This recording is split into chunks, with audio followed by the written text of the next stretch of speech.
السلام علیکم۔ آج پیشی کے بعد عمران خان صاحب اور ان کی اہلیہ نے میڈیا سے گفتگو کی۔ جناب جو ان کی اہلیہ تھی انہوں نے بتایا کہ ان کے ساتھ جو اس وقت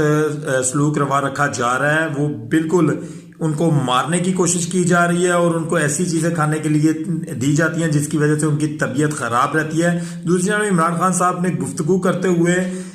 جو ہمارے ادارے ہیں، جو ہمارے عدالتیں ہیں، ان کو یہ بات کہی ہے کہ اگر آپ نے کوئی بھی کسی بھی قسم کی سزا دینی ہے تو میں اس کے لیے حاضر ہوں۔ عمران خان صاحب نے کہا ہے میں جیل کے اندر ہوں، آپ مجھے کسی بھی قسم کی کوئی بھی سزا دے سکتے ہیں، میرے اوپر کسی بھی قسم کا کوئی بھی مزید کیس آپ لوگ کر سکتے ہیں، لیکن میری آپ لوگوں سے ریکویسٹ ہے کہ جو لوگ اس وقت